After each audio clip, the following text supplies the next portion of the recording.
آپ 40 عالموں کو ایک دلیل سے ہرا سکتے ہیں، لیکن ایک جاہل کو 40 دلیلوں سے کبھی نہیں ہرایا جا سکتا۔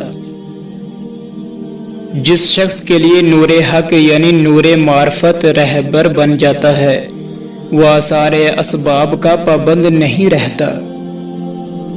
نیک آدمی اور برے آدمی صورت میں ملتے جلتے ہیں، ذرا آنکھ کو کھولو، شاید کہ تم خبردار ہو جاؤ۔ جس کو اللہ تعالیٰ سے تعلق ہو جاتا ہے، وہ کام و کاج سے خارج ہو جاتا ہے۔ ہر پیغمبر دنیا میں تنہا آیا، ظاہری طور پر وہ تنہا ہوتے تھے، مگر ان کے باطن میں سینکڑوں عالم مخفی ہوتے تھے۔ عاقل کے دل پر ہزاروں غلاموں کا ہجوم ہوتا ہے۔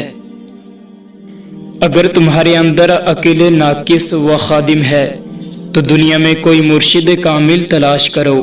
مرشد کامل کو تلاش کرنے سے یہ مقصود ہے کہ وہ نفسیاتی خامیوں کو دور اور ناقص کر دے گا۔ اگر نعمت تمہاری قسمت میں ہے تو اس کی خواہش کرنا یا نہ کرنے سے کچھ نہیں ہوگا، نعمت ضرور ملے گی۔ اور اگر مصیبت تیرے مقدر میں ہے تو اس کو پسند کرنے یا نہ کرنے سے کچھ نہیں ہوگا۔ جب خدا ہماری مدد کرنا چاہتا ہے تو ہمیں انکساری کی جانب مائل کر دیتا ہے۔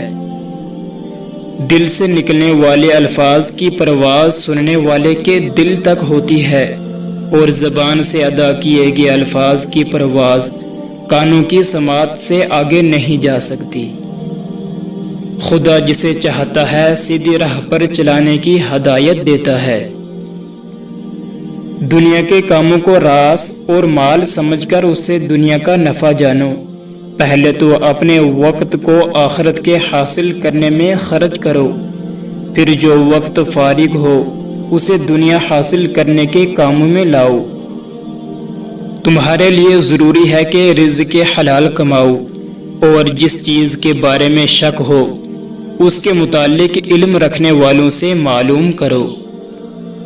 خدا کے ساتھ اس طرح رہو گویا کہ مخلوق کا وجود ہی نہیں۔ مخلوق کے ساتھ اس طرح رہو جیسے تمہارا نفس عقاب ہے۔ محبت الہی جب دل میں گھر کر لیتی ہے تو اس کے ظاہر کی ضرورت نہیں ہوتی، وہ خود بخود ظاہر ہوتی رہتی ہے۔